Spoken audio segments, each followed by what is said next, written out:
I'm going to tell you a story about a fictitious character from Brooklyn that now lives in Jersey.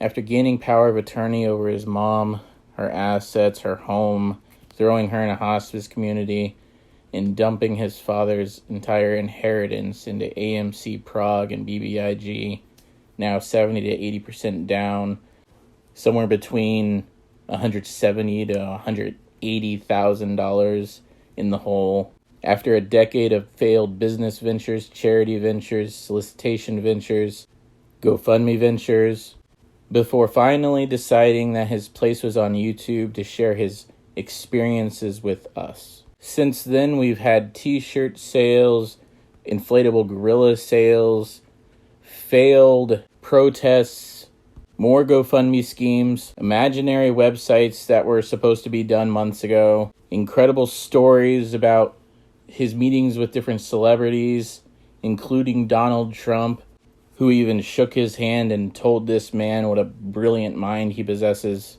We've got to watch him nearly eat himself to death, which is just around the corner, make fun of just about every YouTube AMC channel that exists, exploit his family right on camera, his wife, children, and mother, which includes his son, who he advertised the channel for right on his YouTube channel. And he has an excuse and reason for everything that I just mentioned. It's not my fault the GoFundMe's failed. People attacked me and I had no choice but to take it down. It's not my fault there wasn't an inflatable gorilla at the protest and I've never shown you it, even though it's been in my possession for months. I had to have a special permit for it that I never acquired, even though I had ample time to do so. And even though the gorilla itself was paid for, in part, by the members of my community. It's not my fault I sold portions of AMC. My wife has cancer.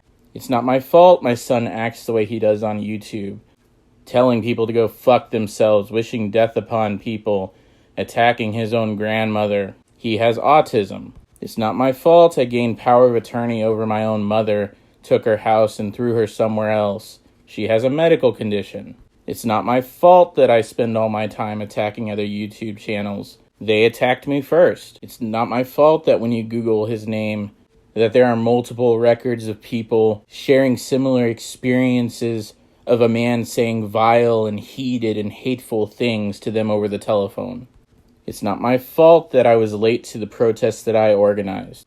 It's not my fault that only one other person showed up. It's not my fault that I didn't create any signs or have a plan for how I was going to attempt to protest outside of the SEC office. It's not my fault that I only stayed at my own protest for 5 minutes before walking down the street, away from where the protest was being held so that I could scream in people's faces. It's not my fault if you don't believe me when I say that I had the permits required to protest outside of the SEC office. I don't have to prove anything to you. It's not my fault if you don't believe that I didn't sell, even though I've been telling people to buy fractional shares, buy at specific times and dates, calling people cowards, calling people weak, and bullying people into using every single last penny they have to put into AMC.